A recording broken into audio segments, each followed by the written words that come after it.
جاپانی پھل پرسیمن۔ آج ذرا اس پراسرار پھل کی چھان بین کرتے ہیں۔ اسے اردو میں جاپانی پھل یا املوک کہتے ہیں اور انگریزی میں پرسیمن۔ دراصل یہ جاپانی نہیں بلکہ چینی پھل ہے جو 2000 سال پہلے چین میں دریافت ہوا اور اس کے چرچے جاپان اور کوریا میں پھیلے، پھر وہاں سے یورپ اور امریکہ جا پہنچے۔ حالانکہ امریکہ میں پہلے سے ہی اس کی ایک نسل دریافت ہو چکی تھی۔ پاکستان میں چونکہ پچھلی کئی دہائیوں سے یہ دیکھا جا رہا ہے کہ جو دراصل جاپان سے منگوایا گیا تھا، اس لیے اسے جاپانی پھل کی پہچان مل گئی۔ اس کی دنیا میں سب سے زیادہ پیداوار چین میں ہوتی ہے، جو کہ کل دنیا کے پیداوار کا 70% حصہ ہے۔ پرسیمن کا مطلب ہے خشک پھل۔ یہ پھل اکثر مکمل پکا ہوا نہ کھایا جائے تو گلا پکڑ لیتا ہے۔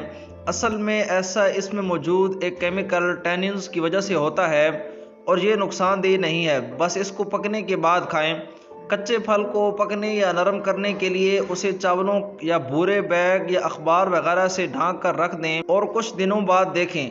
اصل میں پھلوں سے ایک گیس نکلتی ہے جو پھل کو تازہ رکھتی ہے اور پکاتی ہے، اسے ایتھلائنز کہتے ہیں۔ چاولوں کے اندر کچا پھل دبانے سے یہ گیس اندر ہی قید ہو جاتی ہے اور پھل پک جاتا ہے۔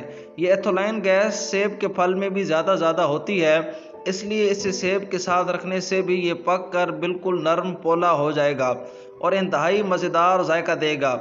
یہ اس کو بس کچھ دن چھوڑ دیں، یہ خود ہی نرم ہو جائے گا، پھر اسے کھائیں۔ اسے دھوپ میں سکھا کر سوگی کی طرح بھی کھایا جاتا ہے، وہ طریقہ کار بھی بہت مزیدار ہے۔ اس پھل کے کیا فائدے ہیں یہ بھی دیکھتے ہیں۔ اس پھل میں وٹامن اے پایا جاتا ہے جو کہ آنکھوں کی صحت کے لیے بڑا مفید ہے۔ یہ وقت گزرنے کے ساتھ ساتھ ہونے والی نظر کی کمزوری سے بھی بچاتا ہے۔